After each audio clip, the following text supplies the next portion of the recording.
So imagine this, you are playing cricket, you are the captain of the team, the match is a tie and it's headed for a tiebreaker. To win, your team needs to play its best over. Ideally, try and hit a six in every ball. So, what do you do as the captain? Send your best players to the pitch, right? Now, Vladimir Putin is playing one such match. It's not cricket, but a game of geopolitics, a game of war and peace. He had a lead in the match. Now, Ukraine is making gains. To seal the game, Putin needs to bring his best players into the stadium. And that is exactly what he has done. He has put Russia's so-called General Armageddon in charge of the Ukraine war. Our next report tells you all about this Russian military commander who is infamous for his ruthlessness.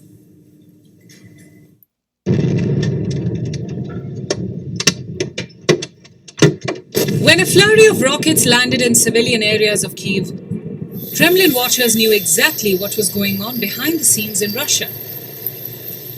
The country's military was following the command of its new commander, General Armageddon.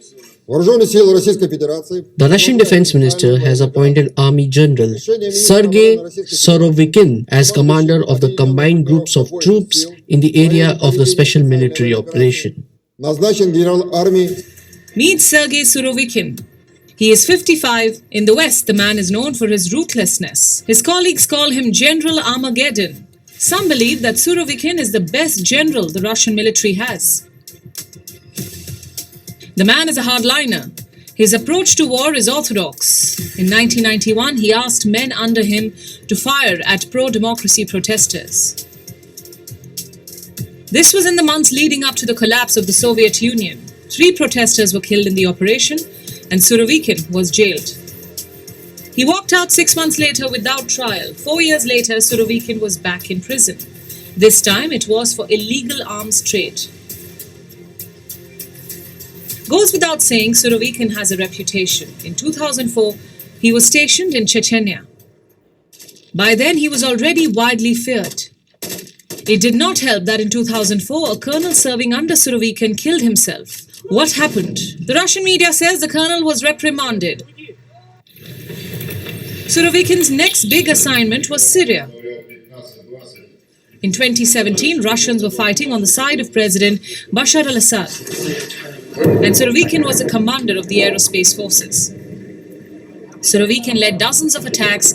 He says that while performing combat operations in Syria, not for once did he forget that he was defending Russia and Russian interests. How did that go? Surovikin oversaw indiscriminate bombing, allegedly also the use of chemical weapons. The Human Resource Watch believes that under Surovikin, Russian forces struck Syrian homes, schools, healthcare facilities and markets, the places where people live, work and study. A report published in 2020 listed the Russian general as one of the commanders who may bear command responsibility for violations during the Idlib offensive.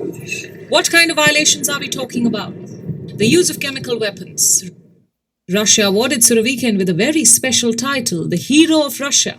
Also decorated him with a medal for his service in Syria. It was also during his time in Syria that Surovikin became close to private military company, the Wagner mercenary group. Its founder once called Surovikin the most competent commander in the Russian army. Surovikin's biggest challenge in Ukraine will be to lead the counter-offensive. There is also a shortage of manpower and weapons. What is Surovikin's plan? Will he be applying the Syrian playbook in Ukraine? In his previous assignments, Surovikin has shown the ability to wage wars that involve biological and chemical weapons. And that is the kind of brand that Putin might encash right now. He has repeatedly threatened a nuclear escalation. With the appointment of Sergei Surovikin, Putin is showing that he also has commanders who are capable of escalating the conflict. Surovikin began his new assignment by sending rockets into Ukraine and attacking civilian areas.